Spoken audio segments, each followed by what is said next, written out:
तो अभी तक जो हमने बात करी है ना, वो हमने बात भले ही करी है रिवर्सिबल प्रोसेस की।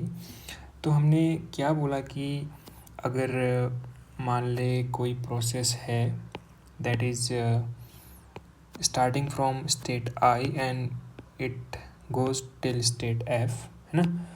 तो एक क्वांटिटी रहती है D Q by T that remains unchanged under changing the path, है ना, फॉर रिवर्सिबल प्रोसेस। तो ये जो डी क्यू बाई टी है, right, this is defined as D S, right, differential, exact differential के फॉर्म में हमने इसको डिनोट किया था और इसको हमने एंट्रोपी का डिफरेंशियल बोला था। तो ये जो D Q by T quantity है इसको एंट्रोपी बोलते हैं फॉर रिवर्सिबल प्रोसेस। अगर प्रोसेस इरिवर्सिबल हो गई तो entropy D Q by T नहीं होगी, right. I hope you understand what I am saying. तो उस केस में एंट्रोपी क्या होगी? उस केस में एंट्रोपी निकालने का तरीका जो होगा वो ये होगा कि हम जा रहे हैं आई से F, right, but now suppose if I go from an irreversible process, not reversible, this zigzag motion is representing irreversible process, but in this case entropy जो होगी इन दोनों के बीच में, जो एंट्रोपी का डिफरेंस जो होगा, not entropy, the difference between entropy between state F and state I will be same as the entropy that was for the case of reversible process. लेकिन जो डी क्यू बाई टी तुम निकालोगे ना इस irreversible process के through, I R irreversible process के through, वो entropy नहीं होगी, that is not the entropy difference. S final minus S initial ये नहीं होगी। ये इनिशियल पोजीशन से अगर फाइनल पोजीशन से वो जा रहा है, सॉरी, इनिशियल से अगर फाइनल जा रहा है तो ये एंट्रोपी नहीं होगी, ये एक नंबर होगा बट एंट्रोपी नहीं होगी। तो ये बहुत कॉम्प्लेक्स लग सकता है पहली दफ़ा। तो एंट्रोपी का चेंज हम निकाल लें हर बार। एंट्रोपी का चेंज निकालना है तो हमेशा हमें इरिवर्सिबल पाथ चाहिए, बिकॉज ये जो डेफिनेशन है delta S equal to delta Q by T और D S equal to D Q by T, this is valid for reversible process only. Okay, अगर मान ले तूने डेल्टा क्यू बाई टी निकाला किसी इरिवर्सिबल प्रोसेस के through suppose, तो this is not equal to entropy difference, right. तो अगर एंट्रोपी डिफरेंस के बराबर नहीं है तो हमें एंट्रोपी तो चाहिए इरिवर्सिबल पाथ के थ्रू। तो उस केस में हम क्या करना पड़ेगा, हमें एक रिवर्सिबल पाथ चूज़ करना पड़ेगा, इमेजिनरी रिवर्सिबल पाथ चूज़ करना पड़ेगा, so that we can use this formula. Okay, again I am explaining कि मान ले हम पीवी डायग्राम पर इसको डिनोट करना चाह रहे हैं। यहाँ से मैं स्टार्ट किया और मैं यहाँ पर गया हूँ, तो फाइनल स्टेट ये है, इनिशियल स्टेट ये है। तो अब आई से एफ तक मैं दो पाथ के थ्रू जा सकता हूँ, टू काइंड ऑफ पाथ के थ्रू जा सकता हूँ, रिवर्सिबल और इरिवर्सिबल। तो जो डी क्यू बाई टी का इंटीग्रेशन होगा, this thing D Q by T का जो इंटीग्रेशन होगा वो एंट्रोपी के डिफरेंस के बराबर होगा ओनली फॉर रिवर्सिबल पाथ। तो अब फ़र्क नहीं पड़ता कि हमें तो डिफरेंस ऑफ एंट्रोपी चाहिए, राइट। अब जब डिफरेंस ऑफ एंट्रोपी चाहिए तो डजेंट मैटर तो किस पाथ के थ्रू जाए, जिगजैग, मतलब अगर मैं इरिवर्सिबल पाथ के थ्रू जाऊँ तो तब भी ये इसी के बराबर होगा, डी क्यू बाई टी के बराबर होगा। अगर मैं रिवर्सिबल के पाथ के थ्रू जाऊँ तब भी ये डी क्यू बाई टी के इंटीग्रेशन के बराबर ही होगा। थोड़ा सा सोचना इसके बारे में, this is very integrate concept, ठीक है। लेकिन बात ये है अब कि अगर मैं डी क्यू बाई टी निकालूँ इरिवर्सिबल पाथ के थ्रू, ये किसके बराबर होगा? क्योंकि डी क्यू बाई टी जो है वो रिवर्सिबल पाथ के थ्रू जब हम निकाल रहे हैं तो ये तो एंट्रोपी के डिफरेंस के बराबर है। तो ये किसके बराबर होगा? ये इसी को हम अब इस लेक्चर में प्रूव करेंगे कि किसके बराबर होगा, ठीक है।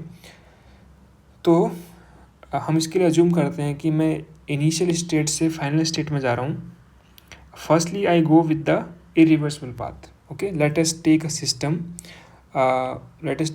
from state I to f along an irreversible path. ये जो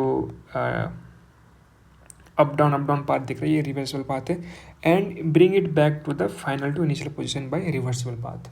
तो दो डिफरेंट काइंड ऑफ पाथ्स हैं यहाँ पर, लेकिन ये जो प्रोसेस है वो साइक्लिक प्रोसेस है. I1F 2I this is cyclic process. तो साइक्लिक प्रोसेस है तो we can use Clausius theorem. Okay, so according to Clausius theorem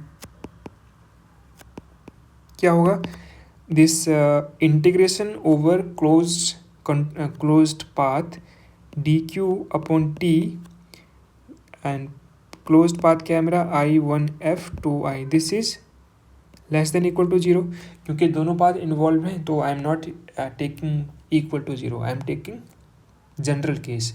less than equal to 0 वाला केस में ले रहा हूँ. ओके, तो again the same thing we can do. We can write this integration in two part, that is from dq by t integration running from initial position to final position, right, from irreversible path I plus final position to initial position, but the path is reversible r. This is less than equal to 0. And in the previous lecture we have seen कि अगर reversible path हो तो ये चीज़ किसके बराबर होती है, ये एंट्रोपी के बराबर होती है ना, और एंट्रोपी के बराबर होती है, एंट्रोपी के डिफरेंस के बराबर होती है. तो ये SI माइनस SF होगा. ठीक है, SI माइनस SF होगा. पिछले वाला लेक्चर याद करोगे तो जो अपर लिमिट है वो पहले आती है, जो लोअर लिमिट है वो बाद में आती है. याद करने का तरीका है. ठीक, ये आ गया. और ये तो सेम रहेगा रिवर्सिबल पाथ के थ्रू. तो यहाँ से अगर तुम ये निकालो dq by t initial to final for irreversible path, तो ये निकल के आएगा SF माइनस SI. ठीक, तो इससे ये पता चलता है, और क्योंकि हमने रिवर्सिबल वाला केस यूज़ कर लिया है तो अभी इक्वल टू का साइन हट जाएगा बाय द वे. ठीक, इक्वल टू का साइन हट जाएगा. तो इरिवर्सिबल पाथ के लिए जो ये क्वांटिटी है dq by t, इसका इंटीग्रेशन जो है वो एंट्रोपी के डिफरेंस के बराबर नहीं है, वो उसके साथ इस रिलेशन में लेस देन के रिलेशन में है. यानी कि जो एंट्रोपी में चेंज आएगा उसकी मिनिमम वैल्यू होगी. Okay, so let me right in the words. For irreversible process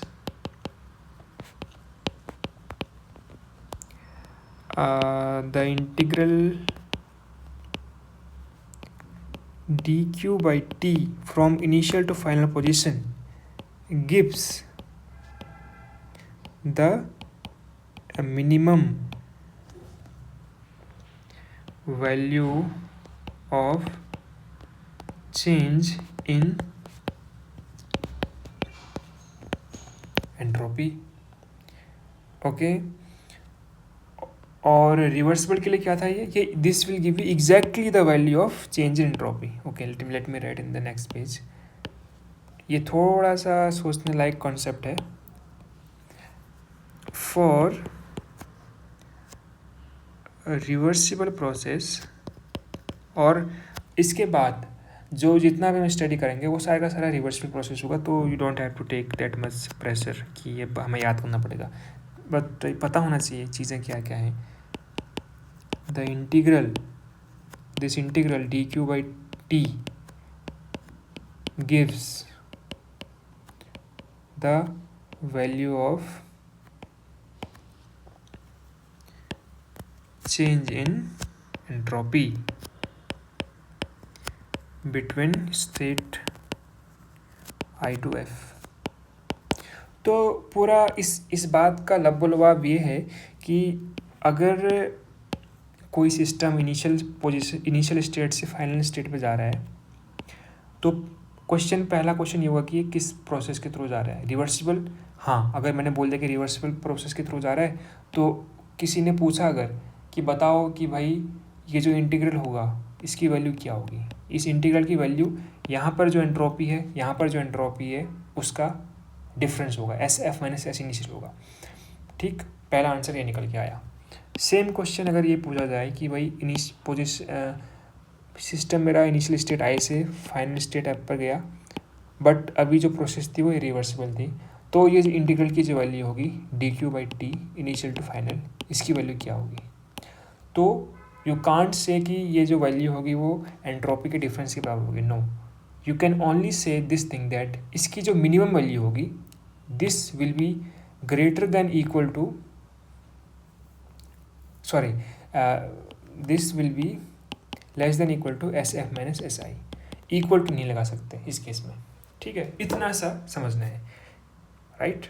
लेकिन अगर क्वेश्चन ये होता, सेम क्वेश्चन ये होता कि इनिशियल से फाइनल पोजीशन पे सिस्टम गया हमारा, चाहे वो पहले केस में कैसे गया था, रिवर्सिबल के थ्रू गया था, दूसरे केस में इरिवर्सिबल पाथ के थ्रू गया था, दोनों ही केस में जो एंट्रोपी में चेंज होगा, राइट, वो तो यही होगा एस एफ माइनस एस आई, और वो किसके बराबर था, वो पहले केस के बराबर था ना, D Q by T with reversible process. I hope ये तीनों के तीनों केसेस जो मैंने समझाया है अभी वो क्लियर होंगे। अगर ये क्लियर हो गई तो आगे की पूरी कहानी एकदम स्मूथ चलेगी। फाइन, नाउ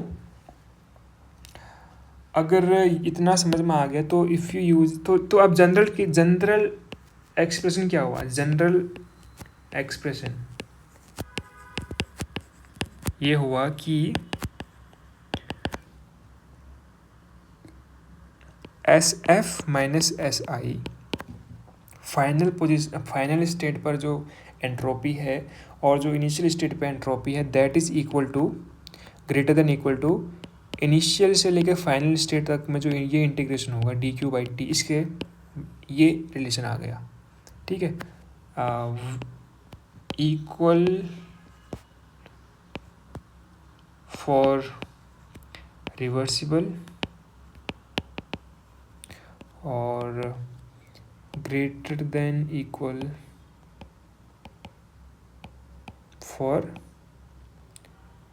इरिवर्सिबल, राइट, इतना समझ में आना चाहिए। फाइन, तो ये जनरल एक्सप्रेशन हो गया, ये इम्पोर्टेंट है, just try to understand this part. Okay,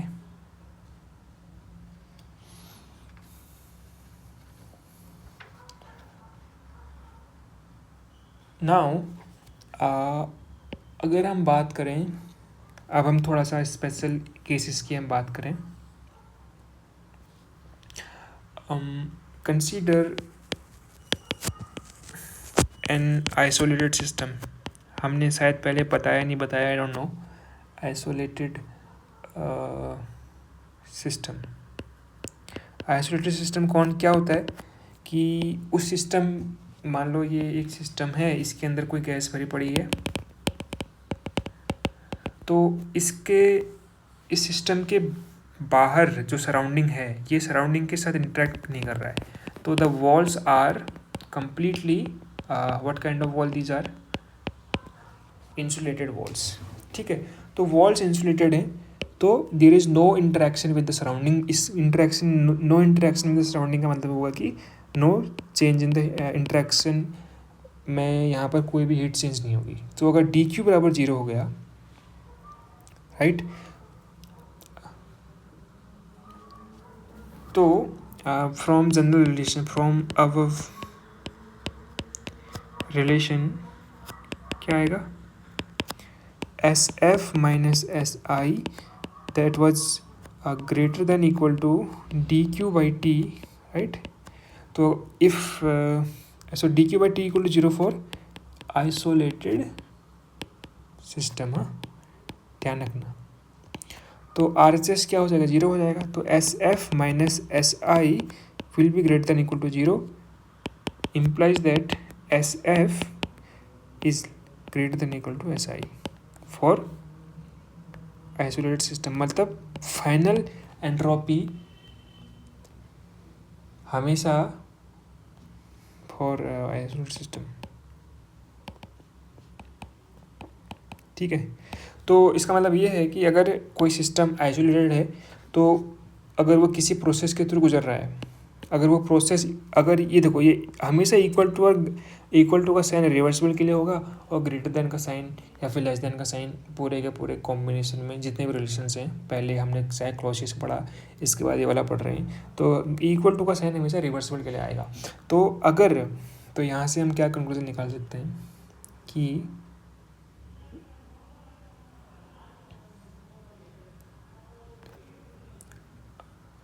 for an isolated system,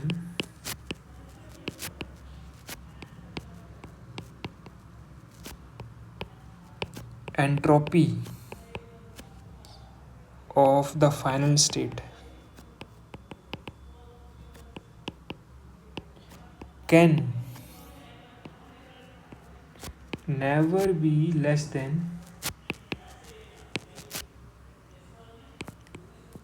that of the initial state। या तो उसके बराबर होगी या उससे बड़ी होगी, उससे कम नहीं हो सकती, ज़्यादा होगी या नहीं, ठीक है। ये तो बोल रहा है कि जो फाइनल स्टेट की जो एंट्रोपी है वो इनिशियल स्टेट से या तो बड़ी है या फिर उसके बराबर है, can not be less then 0, ठीक है। नाउ क्योंकि हमने देखो, हमने ये जनरल प्रिंसिपल यूज़ किया। जनरल प्रिंसिपल का मतलब ये है कि रिवर्सिबल के लिए वाला, जो रिवर्सिबल के लिए अप्लाई है और इरिवर्सिबल के लिए अप्लाई है। तो अगर तू इसको डिवाइड करे रिवर्सिबल में और इरिवर्सिबल में, तो क्या आएगा, for reversible process delta S बिल्कुल 0 मीन्स एंट्रोपी डजेंट चेंज, ठीक है। And such process are called isentropic process, ध्यान रखना, आइसेंट्रोपिक प्रोसेस। जैसे जब प्रेशर चेंज नहीं होता था तो हम बोलते थे कि दैट इज़ आइसोबारिक, जब टेम्परेचर चेंज नहीं होता था तब हम बोलते थे कि आइसोथर्मल। सिमिलरली जब एंट्रोपी चेंज नहीं होती है then we call such process as isentropic process. और क्योंकि यहाँ पर डी क्यू इक्वल टू 0 है तो हम इसको बोल सकते हैं कि ये एडियाबैटिक प्रोसेस भी है, also called reversible adiabatic, just not adiabatic, reversible and adiabatic. Reversible भी है ना, क्योंकि तभी तो इक्वल टू का साइन यूज किया हमने ऊपर के थ्योरम से, यहाँ से डेल्टा एस का मतलब हुआ ना फाइनल माइनस इनिशियल, तो 0 हो जाएगा। So also called reversible adiabatic process, okay.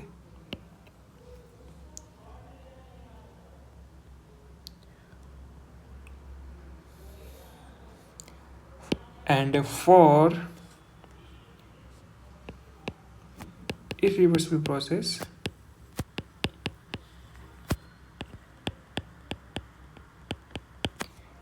delta s, that is sf minus s initial है ना, delta s is greater than equal to 0 और यहाँ से बड़ी ज़बरदस्त चीज़ निकल के आती है, मीन्स एंट्रोपी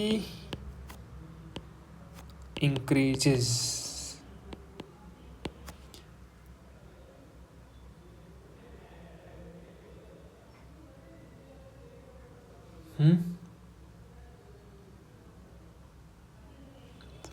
और अगर तो इसको और बेटर वे में लिखना चाहे तो ऐसे लिख सकता है,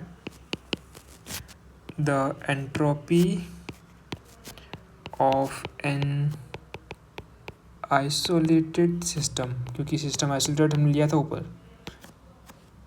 कैन नॉट डिक्रीज, या तो वो 0 होगी अगर रिवर्सिबल प्रोसेस है, चेंज 0 होगा, या फिर वो इंक्रीज होगा, तो कैन नॉट डिक्रीज। तो ये हमने बात की अभी तक, जितनी हमने बात कर रखी है ये हमने पूरे एक सिस्टम को एनालाइज कर रहे हैं कि सिस्टम के साथ क्या हो रहा है, उसकी एंट्रोपी कैसे निकालें, फॉर्मूला क्या होगा निकालने का, वो हमने बात की। और प्रोसेस इरिवर्सिबल है तो फॉर्मूला काम नहीं करेगा वो वाला, तो रिवर्सिबल वाला फॉर्मूला यूज़ करना पड़ेगा। अगर फिर हमने एक स्पेशल केस लिया आइसोलेटेड सिस्टम का एग्जांपल लेके देखा कि क्या हो सकता है उसके साथ, तो अभी तक हम क्या कर रहे हैं कि हमें पर्टिकुलर सिस्टम की हम बात कर रहे हैं, लेकिन अब हम नेक्स्ट देखेंगे कि सिस्टम और सराउंडिंग को हम दोनों को एक साथ पढ़ेंगे, यानी कि सिस्टम प्लस सराउंडिंग पूरे यूनिवर्स की हम बात करेंगे। तो तब क्या होगा वो हम पढ़ेंगे। Okay, so this is all for